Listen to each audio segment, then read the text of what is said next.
गुड़िया और कौवे की कहानी बोल रही हूँ अदाकारी के साथ। एक दिन में गुड़िया रोटी बना रही थी, तभी एक कौवा आकर रोटी लेकर दरख्त के ऊपर बैठ गया। तभी एक चालाक लोमड़ी आई। अरे कौवे, तेरी आवाज कितनी सुरीली है, जरा गाकर तो बता। काऊ काऊ काऊ। तभी कौवे की रोटी लोमड़ी लेकर चला गया। मगरू शहजादी की शादी फकीर के साथ। कहानी को हम अदाकारी के साथ पेश कर रहे हैं।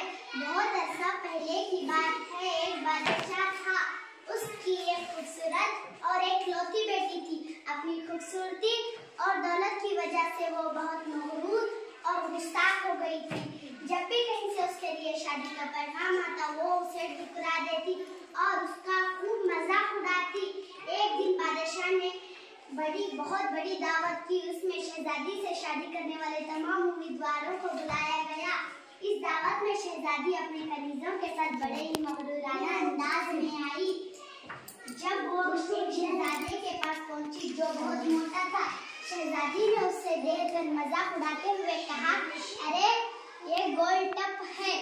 दूसरा शहजादा बहुत लंबा था। शहजादी ने उसे खम्बा कहा। एक शहजादा बहुत छोटा था। शहजादी ने उसे अपने कनीजों से हंसते हुए कहा, अरे जरा इस छोटू मोटू को तो देखो, एक अमीर का रंग सुर्ख था। शहजादी ने उसे मुर्गी कहकर पुकारा। एक शहजादा बहुत सफेद था। शहजादी ने उसे सफेद चूहा कहा, लेकिन वो एक बादशाह को देखकर खूब हंसा क्योंकि उसकी दाढ़ी थी। उसने हंसते हुए कहा, अरे जरा इसे तो देखो, इसने अपने चेहरे पर क्या घास फूस उगा रखा है।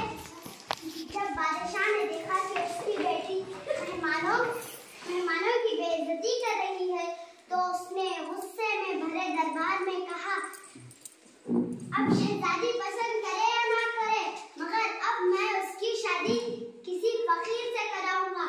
ये ऐलान के बाद तमाम लोग चले गए। कुछ देर बाद एक आवारा गंज गवैया आया, जो गली कूचों में घूमकर गाना गाया करता था। उसने शाही महल के नीचे खिड़की के सीधा होकर गाना गाना शुरू किया। तब बादशाह ने उसकी आवाज सुनी तो एक खादिम को हुक्म दिया कि उसे अंदर बुलाया जाए। फिर खादिम फटे पुराने कपड़ों में उस फकीर को अंदर लेकर आया। फकीर ने बादशाह और शहजादी के सामने बहुत अच्छा गाना सुनाया। बादशाह ने कहा,